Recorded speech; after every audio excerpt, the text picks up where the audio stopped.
اعوذ باللہ من الشیطان الرجیم بسم اللہ الرحمن الرحیم وقد انقضیہا بما حققناہ ما فی استدلال الاشاعرۃ علی المغایرۃ بالامر ما عدم الارادۃ الاخرہ۔ آپ کو یاد ہوگا کہ یہاں انہوں نے بتایا تھا ارادے اور طلب کے متعلق کہ ہمارا یہ ماننا ہے جو طلب ہے وہی ارادہ ہے، ان دونوں کے درمیان مغایرت نہیں پائی جاتی ہے۔ ٹھیک ہے، اگر مغایرت ہے تو صرف مقام انصراف میں ہے، ورنہ جو طلب ہے وہی ارادہ ہے، جو ارادہ ہے وہی طلب ہے۔ اور اس کے بعد گفتگو آگے بڑھاتے بڑھاتے کلام نفسی کا ایک مسئلہ پیش کیا تھا، مطرح کیا تھا۔ ٹھیک ہے، اور یہ بتایا تھا کہ معتزلہ اور امامیہ جو ہیں وہ ایک ساتھ ہیں اس مسئلے میں، اور اشاعرہ جو ہیں وہ ذرا سا اختلاف رکھتے ہیں۔ اور اب اشاعرہ کی جو ہے وہ دلیل کے طور پر ایک شعر بھی پیش کیا تھا پچھلے درس میں، اور یہ بیان فرمایا تھا کہ ان الکلام لفی الفواد و انما جعل اللسان علی الفواد دلیلا، کہ کلام جو ہوتا ہے وہ دلوں میں ہوتا ہے، فواد میں ہوتا ہے، اور لسان جو ہے وہ دلیل ہے فواد کے اوپر، یعنی ایک رہنما ہے، ایک علامت، ایک نشانی ہے، ایک ایرو ہے۔ اصل جو ہے وہ فواد میں، قلب میں پائی جانے والی بات ہے۔ لسان اور زبان جو ہے، الفاظ جو ہیں، اس کی حیثیت حقیقی نہیں ہے۔ خوب، اب اس کے بعد یہاں پر فرماتے ہیں اشاعرہ کا ایک اور نظریہ، یہ قد انقضیہا کے سائڈ میں لکھیے گا، اشاعرہ کی دلیل نمبر 2۔ اب وہ دلیل نمبر 2 یہاں سے شروع کر رہا ہے۔ جی، فرماتے ہیں کہ جو کچھ ہم نے ثابت کیا ہے، جو کچھ ہم پہلے بتا چکے ہیں، اس سے اشاعرہ کی اس دوسری دلیل کا ضعف اور شگاف بھی سامنے آ جاتا ہے۔ انقضیہا یعنی کہنے کا مقصد یہ ہے کہ کمزوری، ضعف اور شگافات کو کہتے ہیں قد۔ تو جو ہم نے پہلے بیان کر دیا ہے اس سے اشاعرہ کی اس حققناہ، یعنی جو ہم نے محقق کیا، یعنی جو بیان کیا، جو ثابت کیا، اس سے اشاعرہ کی اس دوسری دلیل کا بھی ضعف سامنے آ جاتا ہے، کمزوری سامنے آ جاتی ہے، شگاف سامنے آ جاتا ہے۔ وہ چیز کیا ہے اشاعرہ کی جو دلیل ہے دوسری؟ وہ یہ ہے ما۔ کون سی چیز جو ہے وہ کمزور ہو جاتی ہے، ٹوٹ جاتی ہے؟ ما، وہ ما ہے۔ ما جو ہے انقضیہا کا نائب فاعل ما ہے، یعنی جو چیز ٹوٹ جا رہی ہے، جو دلیل وہ یہ ہے ما فی استدلال الاشاعرۃ علی المغایرۃ بالامر ما عدم الارادۃ کما فی صورت الاختیار والاعتذار من الخلل۔ فرماتے ہیں کہ اشاعرہ کی یہ والی دلیل ٹوٹ جاتی ہے، یہ والا استدلال جو ہے وہ اشاعرہ کا وہ کمزور ہو جاتا ہے۔ استدلال کس بات کے اوپر؟ مغایرت کے اوپر، الگ الگ ہیں۔ ٹھیک ہے، مغایرت بالامر، امر کے نیچے لکھیے گا طلب و ارادے کے درمیان مغایرت بالامر یعنی طلب اور ارادے کے درمیان مغایرت کا جو انہوں نے دعویٰ کیا ہے کہ طلب الگ ہے اور ارادہ الگ ہے۔ ٹھیک ہے، علی المغایرۃ بالامر ما عدم الارادۃ، ٹھیک، جب ارادہ نہ ہو تو کما فی صورت الاختبار والاعتذار، امر ہے نا، جب امر کیا گیا تو امر میں طلب ہے، ٹھیک، ما عدم الارادۃ، جب ارادہ نہیں ہے، طلب ہے۔ مثلا ہم نے کہا کہ ایتنی بالماء، اور ہم یہ آزمانا چاہتے ہیں کہ سامنے والا میری بات مان رہا ہے کہ نہیں مان رہا ہے۔ دو صورتیں ہیں، ایک صورت اختبار ہے اور ایک صورت اعتذار ہے۔ یہ کیا ہے؟ اعتذار کے سائڈ میں اگر آپ چاہیں تو لکھ سکتے ہیں، یا فی الحال اگر آپ لوگ ریکارڈ کر رہے ہیں آپ تو سن لیجئے، خالی بعد میں لکھ لیجیے گا اس کے سائڈ میں۔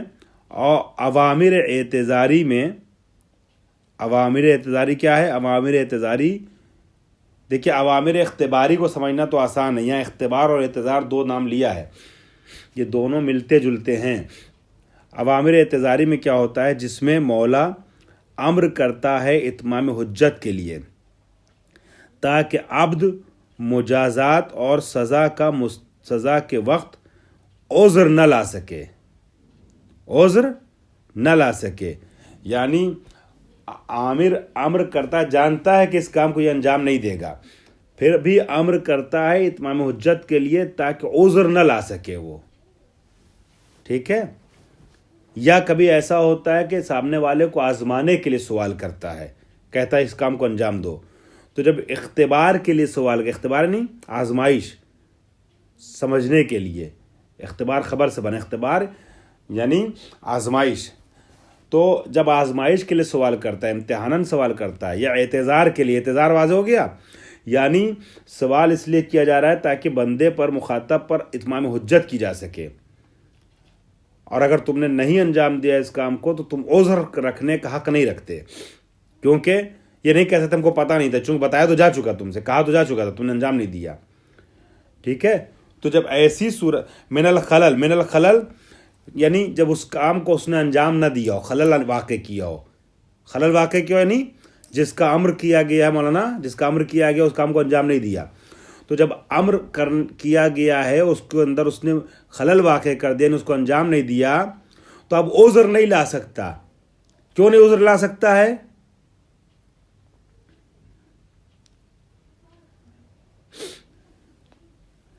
کیونکہ اتمام حجت کر دیا اس نے، عامر نے امر کر کے اتمام حجت کر دیا، تو اب اگر اس امر کو انجام نہیں دیا ہے، خلل اس میں واقع کر دیا، نہیں اس امر کو انجام نہیں دیا، تو عذر نہیں لا سکتا ہے نا۔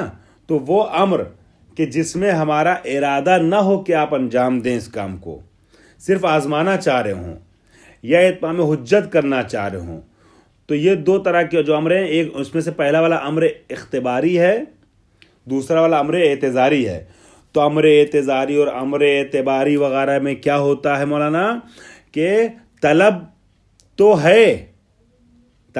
ہے کیونکہ صیغہ امر ہے، طلب ہے مگر ارادہ نہیں ہے، یعنی اس مقصد سے نہیں کہا جا رہا ہے کہ اس کام کو انجام دو کہ واقعا انجام دے، بس اتمام حجت کرنے کے لیے کہا جا رہا ہے، یا صرف آزمانے کے لیے کہا جا رہا ہے کہ دیکھیں انجام دیتا نہیں دیتا، ہماری خواہش نہیں کہ انجام دے۔ تو سمجھ میں آ گیا نہیں؟ سمجھ میں آ گیا؟ طلب اعتذاری، امر اعتذاری اور امر اختباری میں ارادہ نہیں ہوتا ہے، صرف اور صرف طلب ہے نا۔ فَإِنَّهُ، اب یہاں فرما رہے ہیں کہ یہ اشارہ کی بات سمجھ میں آ گئی؟ اشارہ کی دلیل نمبر 2 یہ ہے، فَإِنَّهُ كَمَا لَا إِرَادَةَ، میں عبارت پھر پڑھ رہا ہوں، وَقَدْ انْقُضِيَ بِمَا حَقَّقْنَاهُ، آپ ذرا سے 1 منٹ کے لیے بھٹک گئے تھے تو میں دوبارہ آپ تھوڑا سا لگتا ہے تھکان آپ کے اوپر ہے، تو میں چاہ رہا ہوں کہ آپ کے سامنے دوبارہ پڑھ دوں تاکہ بات واضح ہو جائے۔ وَقَدْ انْقُضِيَ بِمَا حَقَّقْنَاهُ، اور جو کچھ ہم نے محقق کیا، بیان کیا، ثابت کیا، اس سے منقضا ہو جاتا ہے، یعنی کمزور ہو جاتا ہے یہ استدلال بھی، ما فی استدلال الاشاعرہ، اشاعرہ نے جو استدلال کیا ہے دوسرا والا، اس کا ضعف بھی ظاہر ہو جاتا ہے۔ کس چیز کے اوپر اشاعرہ نے اعتراض وہ کیا، استدلال کیا ہے؟ علی المغایرۃ بالامر، مغایرت کے اوپر انہوں نے کیا کیا ہے؟ استدلال کیا ہے کہ طلب اور ارادے دونوں الگ الگ ہیں، اور استدلال کیا کس کے ذریعے سے؟ باستعانت ہے یا بسببیت، بے سبب یا بے استعانت بالامر ما عدم الارادہ، انہوں نے استدلال کیا اپنی بات کو ثابت کرنے کے لیے امر اعتذاری و اختباری کو پیش کرتے ہوئے، بالامر، امر کے ذریعے سے، ما عدم الارادہ تھے، جب امر ہو مگر ارادہ نہ ہو، فی صورتین تھا، یہ نون گر گیا اضافت کی وجہ سے، فی صورتي الاختبار والاعتذار، اس صورت میں کہ جب امر کیا جائے اختباراً یا اعتذاراً، ہاں ٹھیک ہے۔ فَإِنَّهُ كَمَا لَا إِرَادَةَ حقیقتاً فی الصورتین، ٹھیک، آپ نے کہا کہ حقیقت میں ارادہ نہیں ہے،